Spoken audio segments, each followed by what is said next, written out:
주님께서 여러분과 함께 또한 사제의 영과 함께 요한이 전한 거룩한 복음입니다.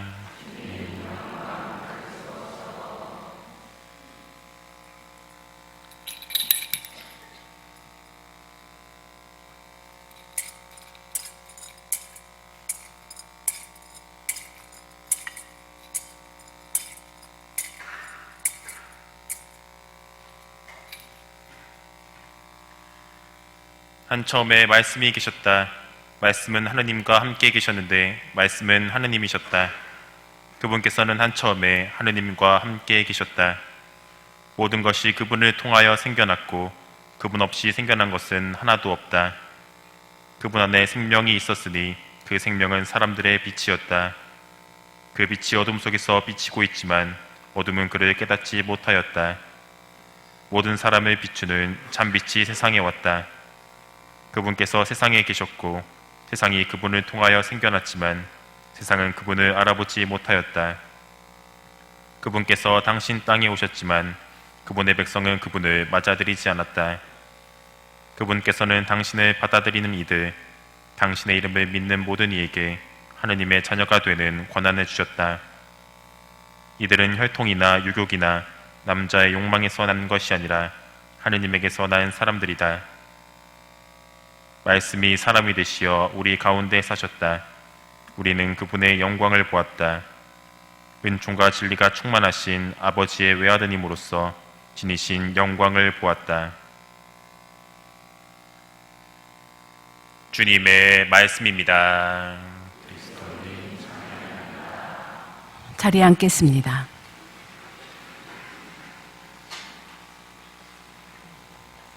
참 예수님, 하나님의 복동이 고맙습니다. 고맙습니다.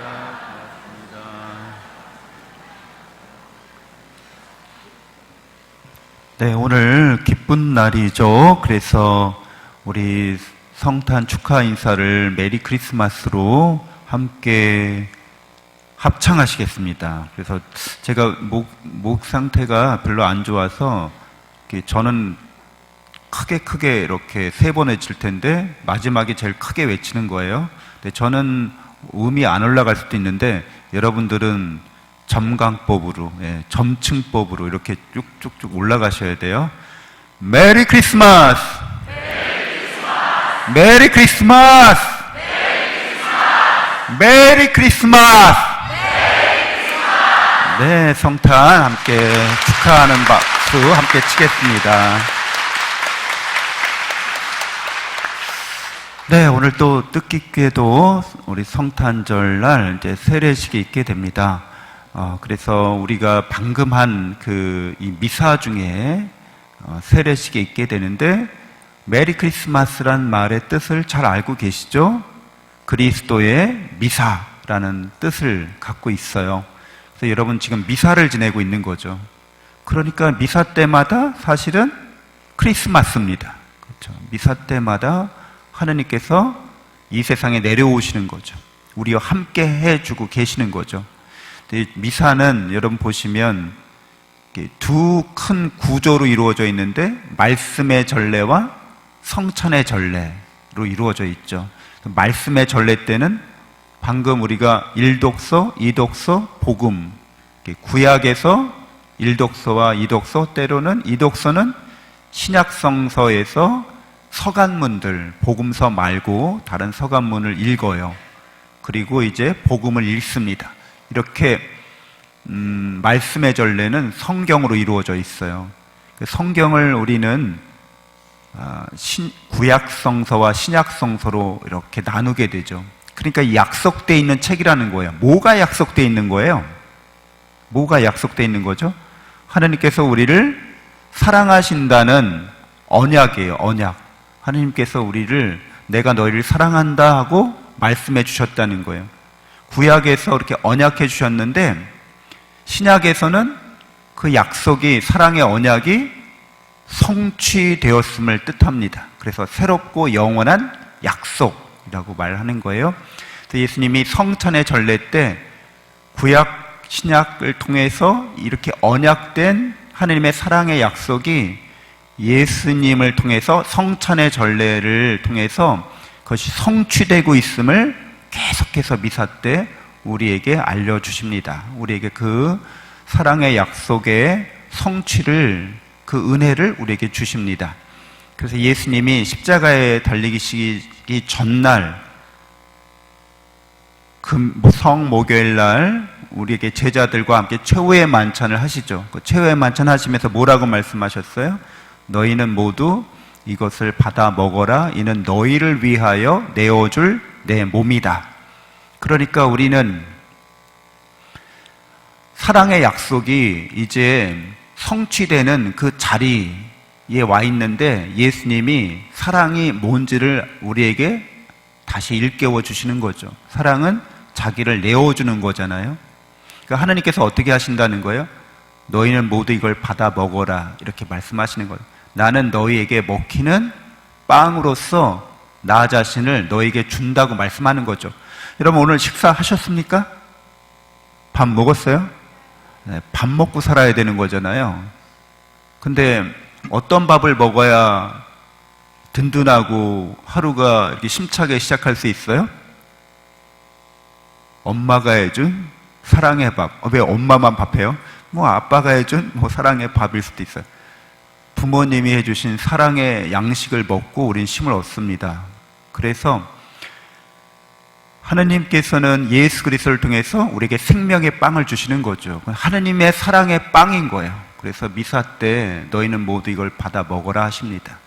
그래서 여러분들은 다 하느님을 차지한 사람들, 하느님을 소유한 사람들, 하느님과 하나가 되는 것이죠. 그게 사랑의 약속이 성취됨을 말합니다.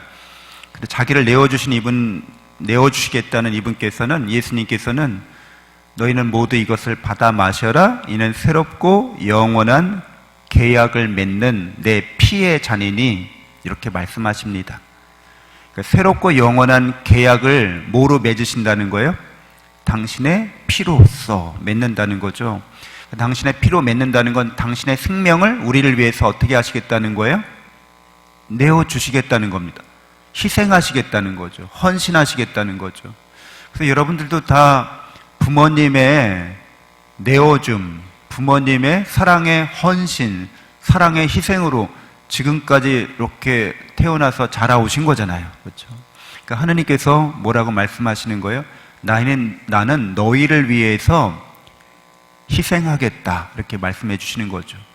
그래서 그 희생으로 새롭고 영원한 피로 맺는 계약이 성취되는 겁니다. 너희의 죄를 사하여 주려고 흘릴 피다라고 말씀하십니다. 그러니까 우리가 하나님의 사랑의 약속을 불성실한 거, 하나님의 사랑의 약속을 안 믿는 거, 그게 뭐예요? 바로 그걸 죄라고 성경은 말하잖아요. 그래서 하나님은 우리를 사랑하는데 구약서부터, 그런데 우리가 하나님을 안 사랑해. 그걸 죄라고 말한다는 거죠. 하나님을 안 사랑하니까 하나님을 못 닮아가, 안 닮아가. 여러분들은 사랑하면 서로 닮기 마련이잖아요. 그래서 우리가 원래 하나님의 모습을 따라서 창조됐기 때문에, 그렇게 사랑받는 존재이기 때문에 당연히 하나님을 사랑하고 하나님을 닮아가야 하는데, 우리의 죄가 하나님을 사랑하지 않고 하나님을 안 닮아가게 한 거죠. 그래서 우리의 죄값을 대신하는 피라고 말씀하십니다. 예수님의 피는 우리를 어디로부터 구원한다는 거예요. 그래서 예수님 우리를 어디로부터 구원하십니까? 죄로부터 구원하는 겁니다. 그래서 우리에게 예수님의 피는 하나님의 사랑을 완전히 드러내고 하나님의 사랑의 약속을 완전히 성취시키고 우리로 하여금 끊임없이 참된 사랑을 은총으로 우리에게 부어주시는 거죠. 그래서 우리도 이렇게 세례성사를 받을 때 그 약속에 어떻게 하는 거예요? 참여하는 사람이 되는 겁니다. 어떤 약속이에요? 약속이 사랑의 약속에 참여하는 겁니다. 여러분들 다 이제 예수님을 통해서 알게 된 하느님의 사랑에 참여하고 여러분들도 예수님처럼 그렇게 사랑하도록 결심하셨습니까? 세례받는 분들 결심하셨습니까? 아멘? 아멘. 네, 그렇게 약속하신 거죠. 그게 굉장히 어렵고 힘든 일이고 부당하고 억울한 일입니까? 사랑하는 게? 그런 건 아니죠. 여러분이 자기 자신을 내어주시겠다고, 예수님이 나는 너희 것이다 하고 당신을 내어주신 것처럼 여러분들도 저는 하느님의 것입니다 하고 내어주시려고 하시죠? 아멘? 네. 그게 굉장히 아까운 일이에요.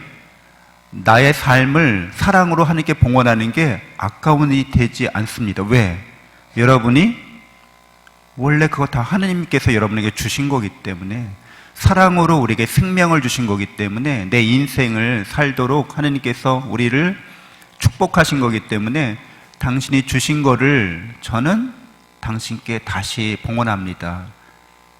그래서 우리가 사랑을 배우게 되는 거죠. 우리가 이 세상에 태어난 이유도 사랑을 배우기 위해서 태어나신 거기 때문에 하느님이 우리에게 주셨다가 우리가 스스로 사랑을 깨달아서 하느님께 다시 봉헌하는 것을 원하십니다. 우리에게 받고 나서 어떻게 하시려고? 잘 받았다 하고 입 싹 씻으시려고 하시는 거예요? 영원한 생명을 주시려고. 왜? 그분은 끊임없이 당신 자신을 주시는 분이기 때문에 사랑으로 더 은혜를 베푸시고 싶은데, 우리도 그 사랑에 맞깝게 응답할 때만 그 일이 이루어지는 거죠. 여러분들이 내 삶을, 내 인생을 하느님께 봉헌합니다, 이렇게 결심하시기 바랍니다. 그리고 여러분을 이제 예수님처럼 희생하기를 원하십니까? 사랑으로? 사랑으로 고통받기를 원하십니까? 대답이 없으시네. 대답하셔야 돼요. 여기서 물을까요? 여기까지. 우리는 여기까지인가 봐요. 이제. 네. 사랑으로 희생한다고 하는 것은 예수님이 저렇게 십자가를 지셨잖아요. 그래서 피를 흘리셨잖아요. 물론 고통스러운 일이지만 사랑하는 사람들 사이에서는 고통스럽지만 감미로운 일이기도 합니다.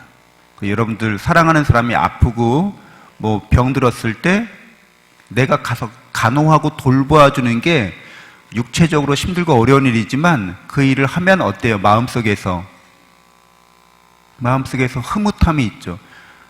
내가 사랑하는 사람을 위해서 뭔가 희생하고 있다는 것이 나로 하여금 충족감을 줍니다. 충만함을 줍니다. 그러니까 하나님께서는 우리에게 당신을 내어주시고 우리를 위해서 희생하시면서 기뻐하신다는 거예요. 그게 사랑이라고 하나님께서 우리에게 알려주시는 거죠. 거기에 참된 행복이 있는 거죠. 그래서 우리들도 이제 세례를 받는, 또 세례받은 우리들도 내 인생이 하나님께 봉헌됐고 나의 삶이 온전히 하나님의 사랑을 위해서 희생을 감수하겠다는 거죠. 그런 결심, 그런 결단이 우리를 신앙인으로 살게 합니다. 그래서 세례받는, 또 세례받은 모든 분들이 이제 예수님의 사랑의 약속에 참여한 사람들로서 그 영원한 생명과 행복의 은총을 받게 됩니다. 이거는 여러분이 이 계약의 참여자가 됐다고 하는 것은 여러분들이 꼭 예수님처럼 똑같이 사랑의 약속을 실천하지 못한다 할지라도 누가 보완해 주시고 누가 보충해 주신다는 거예요? 예수님이 그렇게 해 주신다는 거예요. 그러니까 우리는 다만 어떻게 할 따름이라는 거예요? 하나님의 사랑을 깨닫고 하나님의 사랑을 믿고 예수님을 통해서 우리를 사랑하신 그분의 사랑을 깨닫고 믿고 늘 예수님의 사랑과 은총 안에 머무르겠습니다. 그리고 저는 그 사랑과 은총을 받는 만큼 그냥 열매 맺고자 다만 기도하고 노력할 따름입니다. 하느님께서 맺게 해주실 것을 희망합니다. 이렇게 여러분이 머물러 계시면 되겠습니다. 그래서 세례받은 사람들은요, 저는 이렇게 살았으면 좋겠습니다. 영적으로 영원한 생명과 행복의 은총을 이미 받은 사람으로 자기가 누구라는 걸 아는 거예요. 여러분 누구세요? 모세가 하느님께 하느님 누구세요? 물었더니 하느님께서 뭐라고 말씀하셨어요? 나다, 이렇게 말씀하셨잖아요. 그 하느님과 인간 사이의 관계를 말하는 건데, 여러분 누구세요? 하느님을 닮은 나입니다, 이렇게 얘기하는 거죠. 나다. 근데 어떤 나예요? 하느님을 닮은 나라는 거예요. 그러니까 여러분은 영적으로 하느님이 영이시기 때문에 영원한 생명을, 영원한 행복을, 영원한 사랑 안에서 받은 사람들이라고 하는 것을 깨닫는 사람인 거죠. 그 영적으로 그렇게 살아가시는 분들이 되셨으면 좋겠습니다. 그래서 세상을 살다 보면, 그렇죠, 여러분, 자기를 내어주고 자기를 희생하는 거를 여러분이 겪어가실 수밖에 없어요. 여러분들 결혼해서 자녀를 낳고 기르고 또 서로 사랑하고 또 사랑 안에서 이렇게 일하면서 이렇게 살다 보면 자기를 안 내어주려고 해도 시간도 내어줘야 돼, 돈도 내어줘야 돼, 내 재능도 내어줘야 돼, 이렇게 내어주는 거죠. 그리고 때로는 감당하기 어려운 희생을 겪을 수도 있습니다. 시련과 역경을 겪는 거죠. 근데 영적으로 자기가 어떤 존재인지를 아는 사람들은 그런 것들을 감수하고 감내하고 극복해 나갈 수 있습니다. 왜? 내가 영적으로 하느님과 뗄래야 뗄 수 없는 존재이기 때문에, 내가 하나님을 닮은 존재고 되어가는 하느님이기 때문에 여러분들은 늘 되어가고 있는 거죠. 그리고 여러분들이 세례받은 분들이 그렇게 영적으로 자기를 분명하게 자기 정체성을 바로 세우고 여러분의 마음을 그 사랑으로 충만하게 하는 신앙들이 됐으면 좋겠습니다. 이게 마음은 영적인 거하고 좀 달라요. 우리 마음은 세상의 영향을 많이 받아요. 이렇게 오늘 화이트 크리스마스잖아요. 어때요? 그냥 크리스마스보다 화이트 크리스마스 하니까 어때요? 성탄 분위기가 더 나죠. 근데 막 비가 내려, 막 주룩주룩 겨울비가 내려. 그럼 마음이 영향을 받아요. 여러분이 마음이라고 하는 거는 세상 일이 잘 되면 여러분의 마음이 가벼워요. 근데 세상 일이 안 되면 여러분의 마음이 무거워요. 또 누구랑 관계가 좋으면 여러분의 마음이 밝아요. 근데 관계가 안 좋으면 여러분의 마음이 어두워져요. 그 마음이라고 하는 거예요. 근데 신앙인들은 영적으로 자기가 누군지 알기 때문에 자기 마음을 잘 다스릴 줄 아는 사람이 되는 겁니다. 마음의 희노애락에 사로잡히는 사람들이 아닌 존재들. 여러분, 기쁘고 또 분노하고 일희 슬프고 이렇게 하는 것에 사로잡히는 사람들이 아니라 마음을 창조하는 사람들, 마음을 다스리는 사람들, 마음을 하나님의 사랑과 은총으로 충만케 하는 사람들, 여러분 자신을 사랑하는 거죠. 영적으로 내가 하나님의 사랑받는 존재이기 때문에 영적으로 자기 자신을 사랑할 줄 알아야 돼요. 이게 무슨 말인가 하면, 영적으로 사랑받는 내가, 영적으로 하나님을 닮은 내가 내 마음을 사랑하고 내 마음을 창조하는 그런 사람이 되는 걸 말합니다.